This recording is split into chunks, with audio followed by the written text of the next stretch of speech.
It is time for another edition of Huskerchat. I am Jayson Jorgensen. We are joined by Sean Callahan, the publisher of Husker Online. Nebraska was able to move to 2-1 on the season with a nice victory on Saturday night against Northern Illinois. And Sean, seems to me that was kind of exactly the type of game that Scott Frost and the Huskers needed.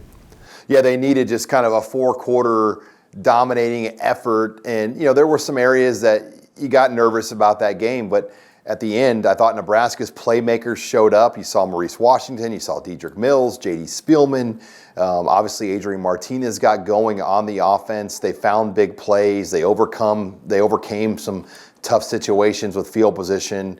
And then the defense continues to be, to me, the story of this team. The improved play of that defensive line. They are getting to quarterbacks, whether it's sacks, hits, hurries. They have disrupted opposing offenses to the point where Nebraska's been able to get more turnovers. They currently lead the Big Ten right now with 9 forced turnovers. They're ranked 5th nationally in that category. So that's a really impressive stat for Nebraska to hang their hat on here through 3 weeks. Yeah, you take away the fourth quarter against Colorado, and that's been 3 pretty decent games of defense from the Blackshirts. Yeah, that fourth quarter is one I think you can almost put some of that on the offense, though, because they went 4 straight possessions with punts with only like 56 yards of offense on those 4 possessions, and that almost mounted up at Colorado where they ran out of gas. But yeah, I think that was a learning lesson for all. And that defensive line, if they can continue to play like that, it's just going to make everything else look better on Nebraska's defense overall. A couple of injuries, though, on the back end. How's the depth setting there, and how do you think they navigate through this? Yeah, you look at some of those key injuries. I think Benden Jaimes on the offensive line might be the biggest. He's your best offensive lineman right now, and you don't know his status. And, I joked earlier today, Scott Frost is kind of Bill Snyder 2.0 now when it comes to injury information. He's not going to divulge much or give much away. And you're going to rely on Brock Bando. And Bando did a solid job in replacing Jaimes. But let's face it, there's, to me, a sizable gap there. Then in the secondary, Cam Taylor-Britt goes down with a shoulder injury. They're optimistic, Jayson, that it's a lower grade injury that may only require minimal recovery time, but we still don't have a timeline on that. But he's a key guy they need back from the meat of this schedule. Now, they figure to have a number of close games going forward. The kicking game has been brought up a lot. Where do they go from here? It's tough when extra points and field goal attempts have become a real circus. Yeah, you look at it right now for Nebraska. I mean, they've had 3 different guys kick extra points and field goals, and none of them are named Barrett Pickering. So it's been about as bizarre of a year for kickers as ever that I can ever remember in Nebraska, because we've never seen a kicker injury at Nebraska, let alone multiple kicker injuries. But Lane McCullum came in for Isaac Armstrong, and I think he at least gave them something there. Now, Lane is not all that thrilled about being a kicker again. He left Air Force to come to Nebraska, so he didn't have to be a kicker. He wanted to be a safety. So he kind of reminds you of the old school Nebraska kickers. He was a multi-sport Class A athlete at a high level, but could also kick, kind of like Sam Foltz was at Grand Island. And all of a sudden now he's the guy, at least until Barrett Pickering comes back. And he may be back this week. It's hard to say until they get a read on that hip flexor injury that Barrett Pickering's been dealing with. Today on Huskerchat, we're talking with Sean Callahan, the publisher of Husker Online.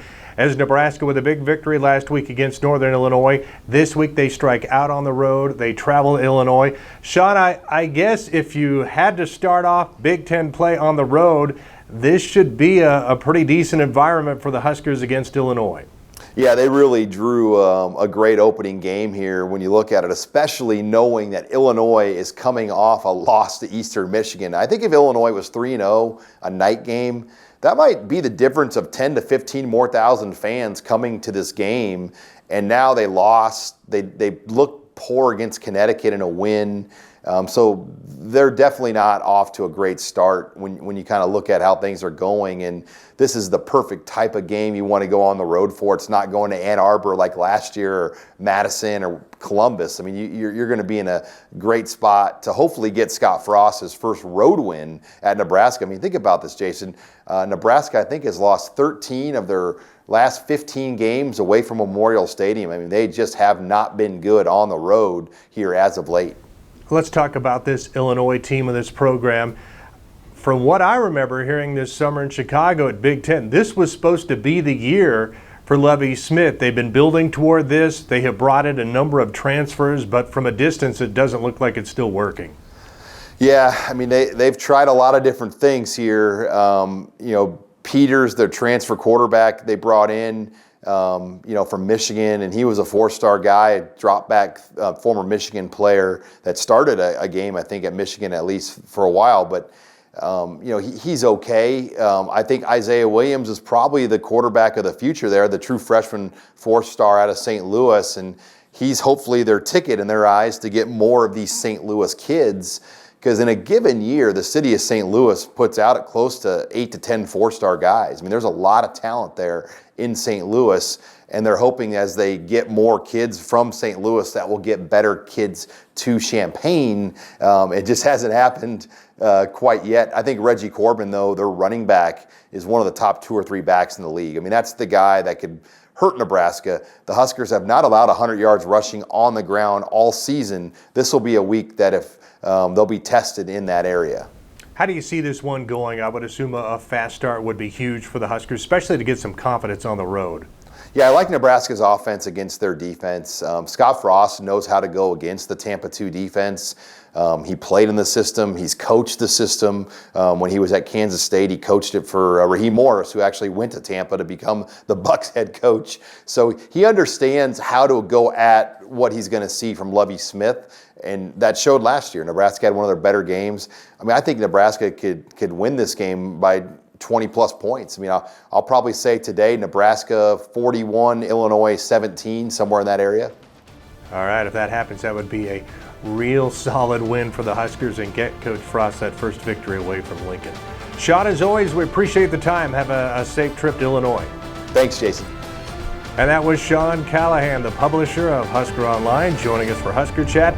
Thanks for tuning in. I'm Jayson Jorgensen. Hi, this is Jayson Jorgensen, Sports Director at KRVN. Thanks for watching our YouTube video. Keep up to date with everything we have going on with our sports coverage. You can find that, and we'd love to have you subscribe to our channel. Just hit the little red button in the right corner.